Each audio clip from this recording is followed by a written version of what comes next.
quand je fais un gros cheat meal, j'aime bien me faire une pizza avec des pâtes dessus. Tu vois, pizza, pasta, 4 sauces, 4 fromages et tout.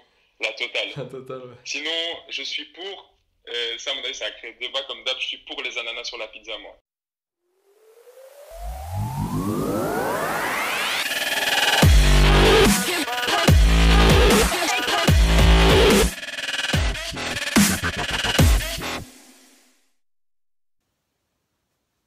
Bonjour à tous et bienvenue pour cette nouvelle interview. Dans celle-ci, j'ai l'honneur d'interviewer un sportif belge. Il nous provient de la région liégeoise. Il a 23 ans et il fait du karaté. J'interviewe tout de suite Lucas Costa. C'est parti.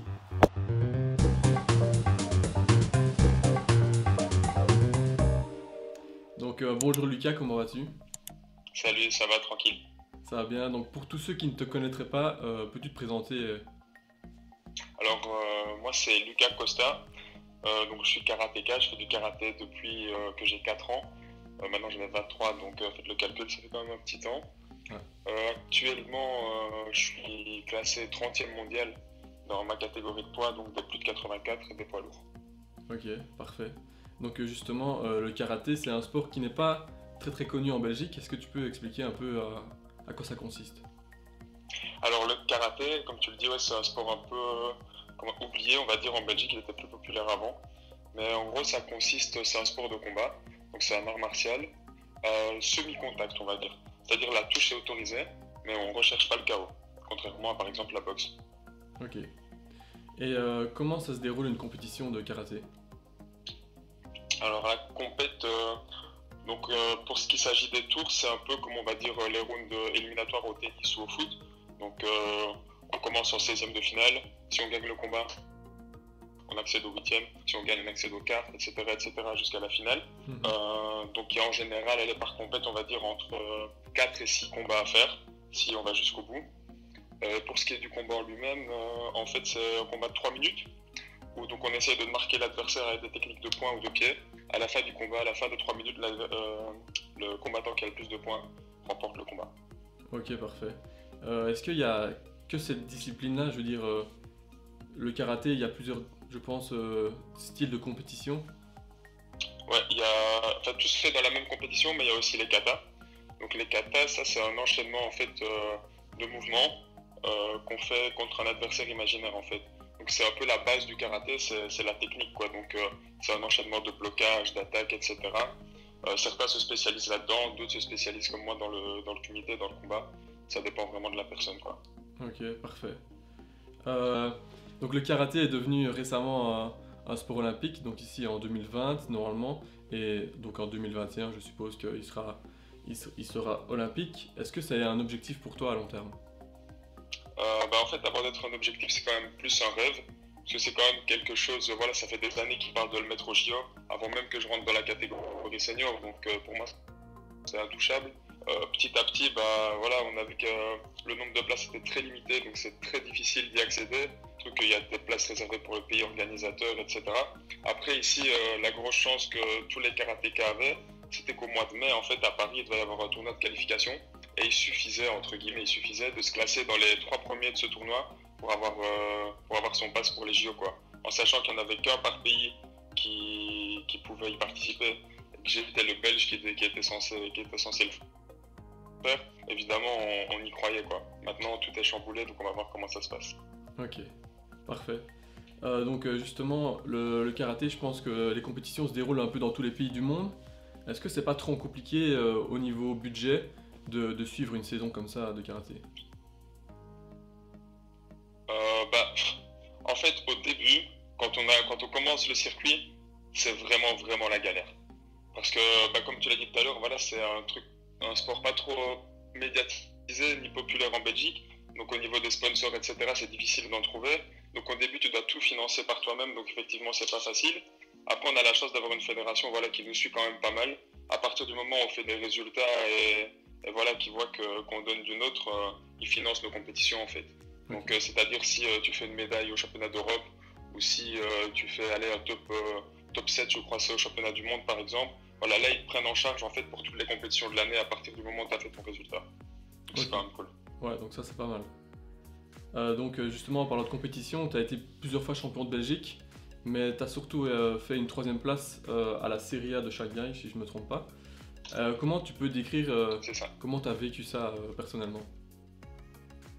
Donc en fait, en Chine c'était assez spécial parce que c'était voilà, pas des conditions du tout propices à faire un résultat, du fait qu'on n'était pas habitué au climat, au décalage horaire, à la nourriture qui était pour nous horrible, vraiment très difficile de trouver ce qu'il fallait à manger. Euh, Moi, mon papa, Marco Costa, donc mon entraîneur depuis que je suis tout petit et mon coach qui me suit sur tous les déplacements, il n'avait pas pu faire celui-ci de déplacement justement, donc j'étais avec un autre coach avec qui je m'entends bien certes, mais c'est jamais la même chose quoi. Donc voilà, j'étais à cette compète-là dans des conditions vraiment qui n'étaient pas idéales pour moi quoi. Donc je m'étais dit, on verra.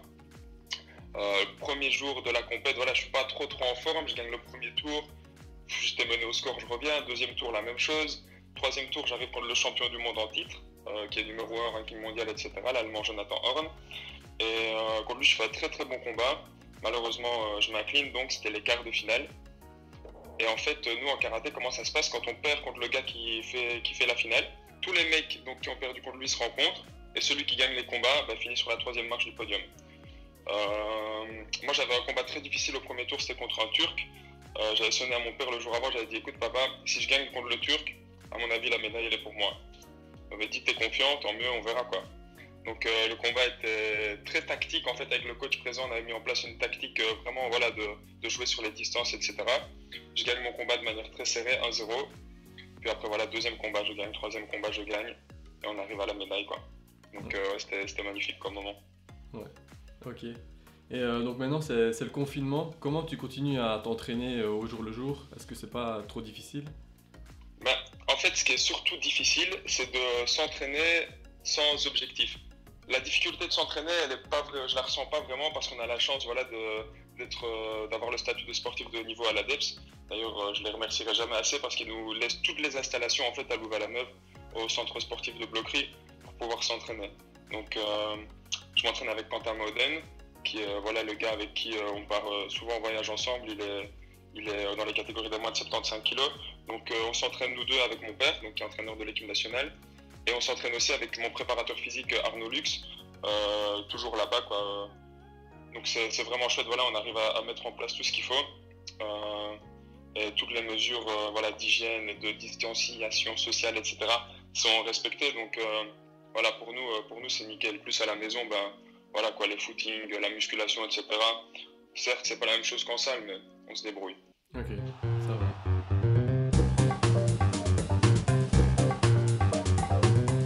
Donc Lucas, la deuxième partie, c'est un questionnaire. Ici, j'ai choisi un questionnaire sur la Belgique. Il y a 5 questions, mais c'est des questions un peu... J'ai trouvé ça sur internet, donc elles sont un peu bizarres. Vas-y, Donc je te promets rien. Il n'y a pas de souci. Donc la première question, c'est la double cuisson est-elle une des caractéristiques des frites belges? Vrai ou faux? Je vais dire vrai dans le tas. Là, c'est vrai, c'est juste, c'est la bonne réponse. Voilà, je suis trop fort. Ok, donc la deuxième question, c'est que est-ce que le territoire belge est plus grand que celui de la Suisse? Non. C'est juste, ouais. Et il est plus petit que la Suisse. Donc la troisième question, c'est combien de fleuves traversent la Belgique? Oh non, mais ça je suis censé le savoir, mais j'ai oublié moi. Ça date des cours de géo. Je dirais, allez, on va dire 6. Non, c'est la moitié. 3. Ouais, donc je pense qu'il y a la Meuse, l'Isère et l'Escaut. Ok. Voilà, comme ça, tu sauras. Donc la quatrième question, c'est la théorie du Big Bang est-elle née en Belgique? Non. Si, c'est C'est vrai. un truc d'américain, non? Non, apparemment C'est un truc belge ça aussi? Bah, d'après ce que j'ai lu, c'est un Je vais me faire certain... passer pour un teubé maintenant, on va dire, ouais, t'as vu tous les sportifs là? Même les karatékas? Ouais, mais je le savais pas non plus, c'est parce que je l'ai lu. Ça va. C'est un certain Georges Lemaître, parce que je le vois ici, mais... Enchanté. Enchanté, Georges. Donc la cinquième et dernière question, c'est quels sont les pays limitrophes de la Belgique? Donc les pays qui sont... Alors, t'as le Grand-Duché de Luxembourg, Ouais. l'Allemagne, la France, les Pays-Bas. C'est tout, non? Attends, hein. Ouais, J'ai dit Grand-Duché de Luxembourg, Allemagne, France, Pays-Bas. c'est tout, ouais. Ah, c'est tout, hein. C'est tout, ouais. À part s'il y a un pays imaginaire, mais... Ouais, je pense pas encore. Parfait. Donc c'est pas mal quand même pour ce petit questionnaire un peu Ça spécial. va.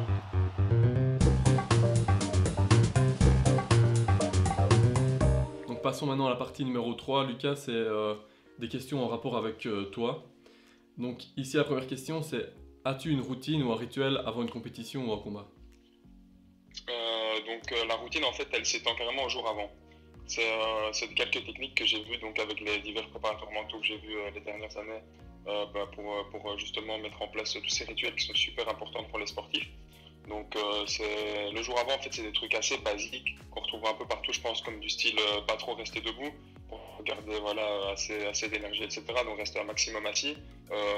J'aime bien aller le plus tôt possible m'imprégner de la salle, en fait, ressentir l'ambiance, etc. Voir un peu la salle à quoi elle ressemble pour pas arriver là en combattant et me dire wow, c'est immense ou ah, les gens ils sont près de moi. Ou voilà, vraiment m'acclimater en fait, c'est ça, m'acclimater à la salle. Toujours aussi le jour avant un petit entraînement mais très relax pour revoir les gammes. Vraiment 20 minutes quoi, tranquillou à du 50%, mais histoire voilà, de délier les muscles, surtout quand on a fait des 12-13 heures d'avion. Je pense que c'est des voyages comme le Chili ou des trucs comme ça. Voilà, t'as besoin de bouger, tu vois. Petite séance de stretching, ça souvent on fait ça à l'hôtel avec mes potes de l'équipe nationale. Voilà, on parle, on discute, on s'étire un peu, tranquille quoi. Rien de fou, mais voilà, c'est en place. Après, le jour J, bah, t'as tout ce qui est le rituel de l'échauffement. Moi, c'est un rituel assez basique. Voilà, je fais mon échauffement, on va dire général, je cours, etc. J'aime bien beaucoup parler, j'aime bien m'extérioriser. En fait, j'aime pas être trop dans ma bulle, trop refermé. Ça, je sais bien qu'il y a quand même pas mal de boxeurs. Voilà, ils sont là avec leur musique, leur capuche, et ils sont dedans. Moi, j'ai besoin de m'extérioriser. Voilà, j'ai pas. Si je suis trop vite dedans, en fait, le stress monte trop et j'aime pas ça. Donc, donc voilà. Et puis voilà, petit rituel avec mon papa avant de monter sur le tatami, on se check et puis on va à la guerre. Ok, parfait. Est-ce que tu as déjà un meilleur souvenir ici dans ta jeune carrière? Un meilleur souvenir, ben, en vrai, je dirais, et je crois que ça restera celui-là, sauf si je fais vraiment une grosse performance championnat du monde ou quoi. C'est bête, mais c'est parce que voilà, c'est quelque chose qui me marque. C'est vraiment ma toute première compétition. J'avais 8 ans, c'était ici à Liège, et j'avais fait une première place en fait. Et voilà, je me souviens en fait, toute la famille, moi, est un peu dans le karaté, et je me souviens, voilà, quand je gagne, moi je remarquais pas trop, c'était normal pour moi, j'avais fait des combats, j'avais gagné comme à l'entraînement, quoi, alors que en fait c'était une vraie compète, j'avais fait je crois 5-6 combats.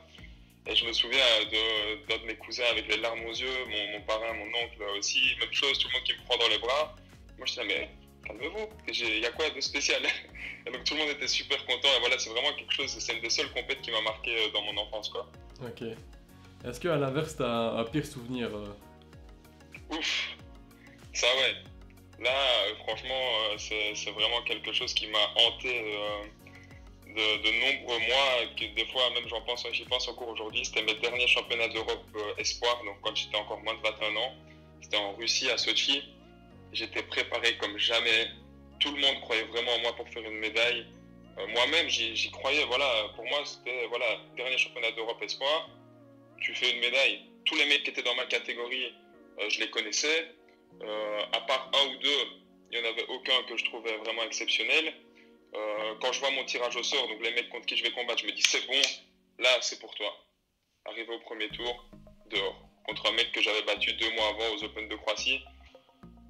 Ouais, ce truc-là, même quand j'en parle, là, j'ai encore la gorge un peu serrée. Franchement, c'est quelque chose qui a été très difficile à digérer dans ma jeune carrière de sportif. Là, c'est quelque chose que j'ai vraiment pas eu facile. Ok. Est-ce que tu as d'autres passions ou loisirs que tu fais à part le karaté? Le sport en général déjà, je m'intéresse vraiment à tous les sports, que ce soit les sports comme le foot, au sport, je sais pas, un div comme le tennis ou n'importe quoi, beaucoup les sports de combat aussi, le MMA, etc. Donc voilà, tous les sports en général, je veux dire, je serais toujours le premier à dire oui si on me propose d'aller faire un match de mini-foot ou un match de tennis. Et je serais toujours le premier à regarder aussi les événements à la télé, donc c'est vraiment quelque chose qui m'intéresse. Après, voilà, il y a les trucs plus basiques, je pense, des gars de notre âge comme la console, les mangas, voilà quoi. Rien de spécial sinon. Ok. Est-ce que tu as une blague comme ça à nous raconter La vérité, ça, non, j'en ai pas. Ok, y a pas de... Moi, en fait, genre, j'aime bien rire, mais on va dire plus comique de situation, tu vois. Genre, je rigole des trucs qui se passent sur le moment. Quand tu vas me raconter une blague, déjà, souvent, ça me fait pas rire. et en plus je le retiens pas. Ok, Donc voilà. ça va. Par contre, tu montres quelqu'un qui tombe devant moi, là je vais péter de rire. Hein. Tu vois, ça c'est sûr. Ok, parfait. Est-ce que tu as un objectif à court, moyen et long terme? Quel est ton objectif vraiment? Ben, déjà court terme, c'est fort bafoué avec la situation actuelle. On n'a pas vraiment, voilà, on sait rien se fixer de précis. Sinon, on va dire si on n'était pas dans la situation du confinement et de la crise ici avec le coronavirus. Donc il y avait, comme je t'avais dit tout à l'heure, le tournoi de qualification olympique qui devait se dérouler donc au mois de mai, ici fin du mois de mai. Ça c'était vraiment l'objectif de la saison, quoi. Et ça se rapprochait de plus en plus. Donc voilà, on va dire l'objectif qui serait le plus à court terme, ce serait s'il a lieu le championnat du monde à Dubaï au mois de novembre. Okay. Donc voilà, ici je m'entraîne de ouf, je connais mes adversaires, etc. Donc j'espère vraiment que ce championnat va avoir lieu pour que je puisse voilà, comment dire, je trouve plus mes mots. T'exprimer ou te montrer. Ouais, voilà, pour que je puisse utiliser les capacités ici que j'ai développées lors des derniers entraînements, quoi. Ok, parfait.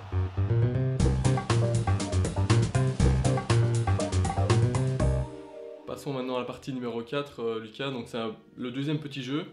Donc le petit jeu, ça s'appelle, je pense, devine-tête de base. Donc on va chacun écrire sur un papier un personnage célèbre. Et on va devoir, chacun à son tour, poser une question pour découvrir qui c'est. Et le premier qui a découvert a gagné. Ok, c'est un personnage réel d'office. Ouais. Pas des persos fictifs. Non, c'est un personnage réel. Ok. Ouais, comme ça on délimite un peu, que c'est pas trop compliqué. Ça va? Ok. Vas-y, tu peux noter. C'est bon pour toi? Ouais, c'est fait. J'ai pris un facile. Vas-y, tu peux commencer. Donc moi je pose une question pour trouver ton personnage. Est-ce que c'est un sportif? Non. C'est une question chacun son tour ou... Ouais, c'est une question chacun son tour. Chacun son tour. Est-ce que c'est une femme? Non. C'est vrai, est-ce que c'est un homme? Oui. Est-ce que c'est un sportif? Ouais. Donc est-ce que c'est un homme politique? Oui. Ok. J'avais dit que c'était facile. Hein. Est-ce qu'il fait du football? Non. Ok. Est-ce qu'il est belge? Non. Est-ce qu'il fait un sport individuel? Ouais. Est-ce qu'il est américain? Ouais. Est-ce qu'il est belge? Ouais. Vas-y, je te... Barack Obama? Ouais, c'est juste. Barack Obama, je sais pas si tu vois. Je t'ai pas écrit de toute façon. Ouais. Bah voilà, écoute, je continue ou... Vas-y, hein, comme tu veux. Donc il se fait un sportif individuel. Est-ce que c'est un sport de raquette? Ouais.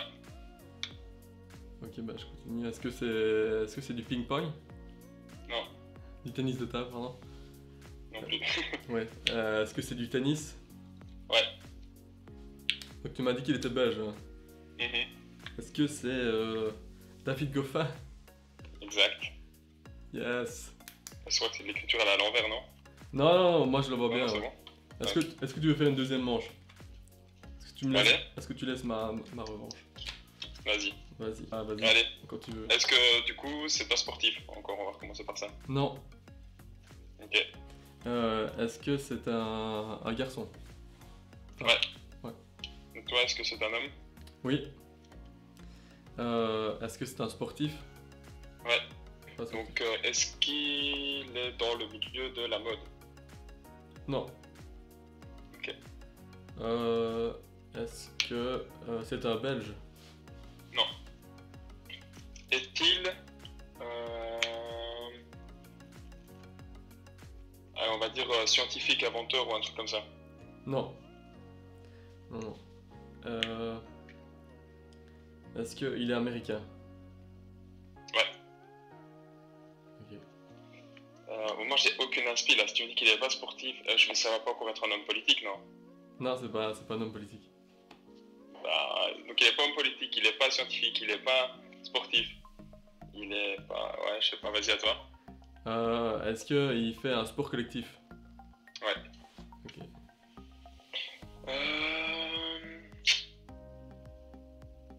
sais pas, il y a d'autres choses. Ouais, mais pas qui me viennent à l'esprit là en fait. Attends.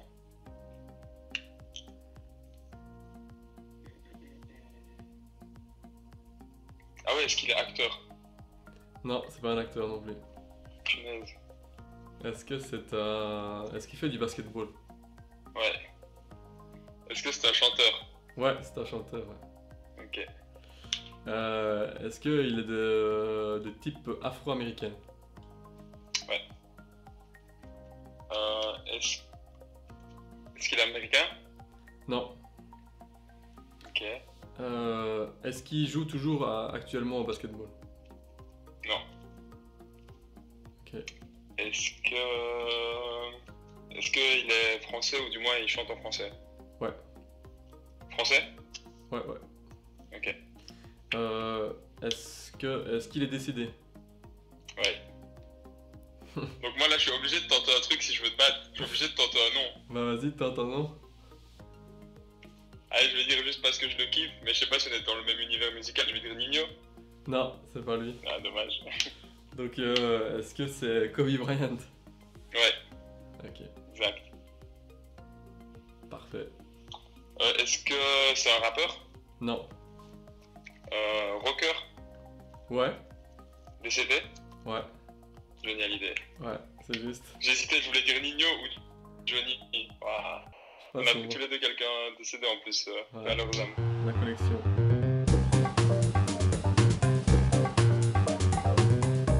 Maintenant, passons à la partie numéro 5, donc c'est la question des internautes et des supporters. Donc j'ai sondé ma communauté et tu as sondé également la tienne, donc j'ai des questions à te poser. Ok. Comment gères-tu ton alimentation? Alors, mon alimentation, d'ailleurs je casse la tête à ma maman parce que je suis toujours chez mes parents pour mes repas. Moi, il faut savoir que je fais très attention malgré ma catégorie de poids. Donc je suis un poids lourd, donc je pourrais me dire tant pis, je mange ce que je veux et je prends du poids, mais voilà, j'aime pas trop ça. Que ce soit mentalement ou physiquement, je pense que c'est pas le top pour un sportif. Donc après c'est du basique quoi, c'est juste que j'évite de manger trop gras et trop sucré. Tout ce qui est bonbons, sucreries, déjà ça c'est de côté. Fast food encore pire. Et juste voilà, le petit truc que j'essaie de faire attention, c'est je mange pas trop de viande rouge. Parce que voilà, vis-à-vis de l'acide urique, etc. Voilà, moi je suis pas pour, je trouve que c'est mauvais. Et je trouve mes protéines facilement dans d'autres aliments, donc voilà. Ok. Sinon rien de bien spécial. Ok. Et la deuxième question de cette même personne-là, c'est vas-tu refaire des lives sur Instagram? En fait, le live qu'on avait fait avec mon pote Quentin, c'était une de ses initiatives à lui. Donc moi j'étais plus un invité en fait sur ce live. Après, pourquoi pas dans un futur, c'est envisageable. Peut-être plus avec des personnes de l'étranger, j'aimerais bien faire ça parce que voilà, ce qui est bien avec le karaté, c'est que tu rencontres beaucoup de monde de beaucoup de pays. Donc moi, si on a un prochain, en tout cas, je pense que ce sera plutôt avec une personne étrangère. Ouais. Ok. La question suivante, c'est quel est le Belge que tu redouterais le plus de combattre? Le Belge que je redouterais le plus de combattre, compliqué du fait que moi je suis déjà dans les poids lourds, qu'au niveau du circuit international, je dis pas qu'il n'y a pas de combattants dans ma catégorie, mais au niveau du circuit international, il n'y a personne qui le suit trop, mis à part moi. Donc si je vais dans les catégories inférieures, ce serait difficile d'en sortir un. Les catégories plus légères, vraiment légères, des moins de 60, moins de 67 kilos, ce serait des combats trop inégaux pour l'un comme pour l'autre. Pour moi, ils vont beaucoup trop vite, pour eux, je suis beaucoup trop lourd. Donc on va dire si on reste dans les moins de 75, moins de 84, je sais pas, je dirais mes potes, Quentin, Naouden, Walid Begali. Voilà, des gars comme ça quoi. Ok. Quels sont les atouts essentiels pour performer en karaté? Il faut beaucoup d'explosivité, au niveau qualité physique je parle. Il faut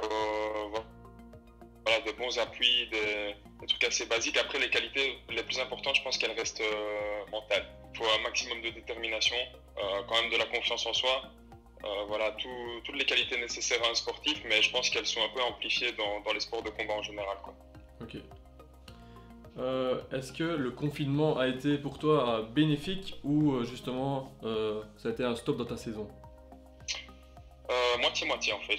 Pourquoi est-ce qu'il a été quand même bénéfique? Parce que j'ai eu une grosse blessure dès début de saison. En fait, je me suis fait une rupture totale des ligaments au niveau du gros orteil. Gros orteil, certes, pour un sportif en général, je pense pas que ce serait trop grave, mais nous, les karatékas, comme on a des appuis très mobiles, quand tu démarres, c'est là que tu prends tout ton appui, quoi. Donc, justement, c'est à l'entraînement, j'ai démarré, mon truc, il a fait un angle droit, quoi, crack. Ça m'a fait rater quand même 2-3 grosses compètes, ça m'a fait descendre pas mal en ranking mondial, donc ça m'a dégoûté. J'ai recommencé à combattre vers le mois de février, c'était toujours pas guéri, donc c'était vraiment la galère. Et ici, entre guillemets, grâce au confinement, ça me permet de faire tout ce qui est remobilisation, réathlétisation justement avec Arnaud, donc mon préparateur. Voilà quoi, on peut se concentrer sur le fait de guérir toutes les petites blessures, parce que je parle de celle-là, c'était la plus grosse, mais après il y a des entorses au niveau des genoux, etc. qui venaient parce que en vue des JO, en fait, ils ont massacré le programme de compétition. On partait en Chine, on avait 7 heures de décalage dans un sens, on revenait ici une semaine, on partait au Canada, on avait 5 heures de décalage dans l'autre sens. Donc c'était un truc de fou pour le corps, c'était méga éprouvant. Et voilà, donc il y a quand même plein de petits pépins physiques que maintenant j'arrive à régler. Et voilà quoi. Après, le gros point négatif, c'est ça, c'est s'entraîner sans objectif. Est-ce que je recommence en septembre? Est-ce que je recommence en 2021? Est-ce que les JO sont annulés? On sait rien. Donc ça, c'est chaud. Ok. La dernière question, c'est, tu as déjà répondu au tout début de l'interview, c'est est-ce que le karaté a été ton sport depuis tout petit ou est-ce que tu as fait d'autres sports avant? Ouais, donc comme j'ai dit, j'ai commencé à 4 ans, ouais. Par contre, j'ai fait 5-6 ans de foot. Mais voilà, je me suis arrêté quand même assez vite vers mes 10-11 ans, un truc comme ça, je sais plus trop. Mais sinon, de sport en club, non, j'ai rien fait d'autre. Voilà, un peu de foot et c'est tout, quoi. Sinon, comme j'ai dit aussi tout à l'heure, je touche un peu à tout, mais voilà. Ok, parfait. J'espère que tu auras répondu aux questions des internautes. Si jamais il y a d'autres questions, n'hésitez pas à en mettre en commentaire. Voilà, c'est terminé.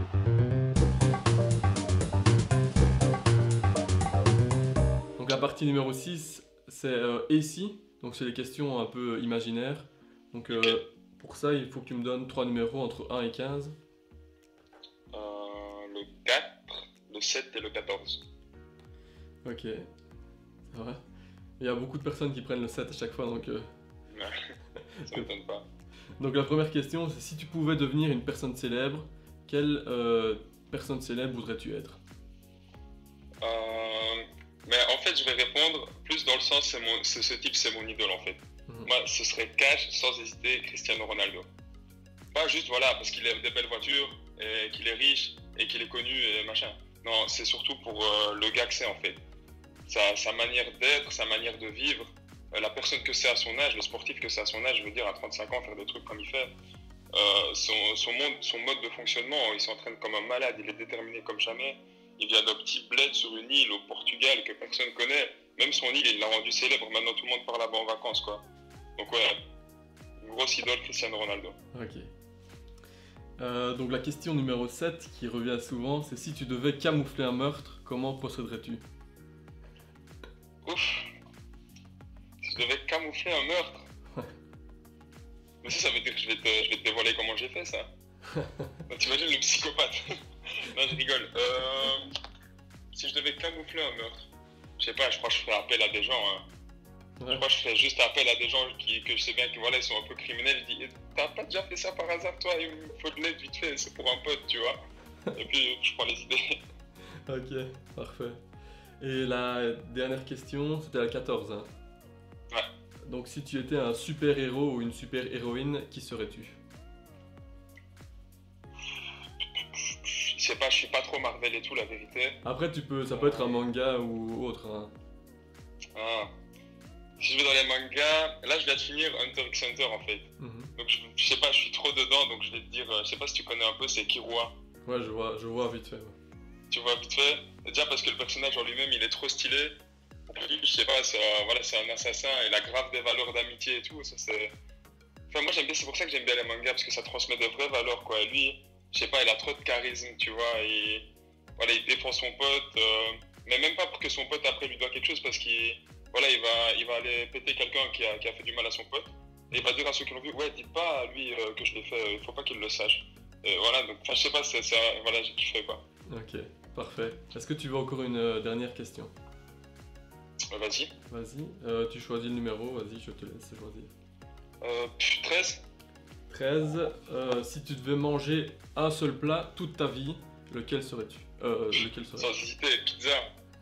En plus, je suis italien, pas le choix là, tu vois, on peut pas renier les origines. Malgré que tout à l'heure, tu vois, je faisais le gars, je me disais, ouais, non, la nutrition c'est important et tout.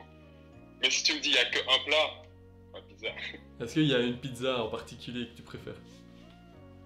Non, mais c'est juste, comme j'en mange pas souvent, comme je t'ai expliqué tout à l'heure, moi quand je fais un gros cheat meal, j'aime bien me faire une pizza avec des pâtes dessus, tu vois, pizza, pasta, 4 sauces, 4 fromages et tout, la totale. Un total, ouais. Sinon, je suis pour, ça à mon avis, ça a créé le débat comme d'hab, je suis pour les ananas sur la pizza, moi.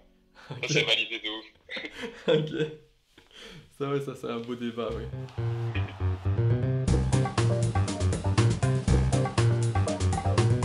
Maintenant, passons à la partie numéro 7. C'est des questions courtes et donc une réponse rapide. Tu dois me répondre en quelques mots. Donc, Ok. quelle est la première chose que tu fais le matin? Je check mes réseaux. Quel est le dernier film ou la dernière série que tu as regardé? Là, je viens de commencer cet après-midi Demon Slayer, c'est un animé. Ok. Quel est ton plat préféré? Pizza. Ta musique du moment? Ma musique du moment, je dirais Rockstar de DaBaby. Ok. Quelle est ton idole? Cristiano. Quelle est ta prochaine destination de vacances? De vacances, normalement, je devais aller au Balaton Festival avec mes potes en Hongrie. Là, du coup, à mon avis, ça va être Liège City. Ok. Est-ce qu'il y a une compétition que tu rêves vraiment de gagner? Championnat du monde. Ou si ils ont lieu, parce que c'est un peu compliqué avec le karaté, les JO, comme tout sportif, à mon avis. Ok. Quel est le dernier profil que tu as regardé sur les réseaux sociaux? C'est Luigi Busa, un karatéka italien, champion du monde, qui fait un live Insta justement pour un entraînement cet après-midi, donc je voulais envoyer les infos à mes petits du club. Ok, parfait. Est-ce que tu as un souhait pour cette saison, si elle a lieu, ou la saison prochaine? Ouf. C'est toujours faire de meilleurs résultats, toujours améliorer mon ranking mondial et performer un maximum. Voilà. C'est des phrases bateau, mais là je peux pas en dire plus vu qu'on est on reste dans l'indécis vis-à-vis de la saison. Ok, est-ce que tu as un mot pour terminer cette interview? Non, rien de spécial. Ok, Voilà. bah merci à toi. Un petit signe. Ça va. Ouais, de rien, avec plaisir. Bah, merci, et bah, passe une bonne journée et à bientôt. Merci, Salut. merci. Salut.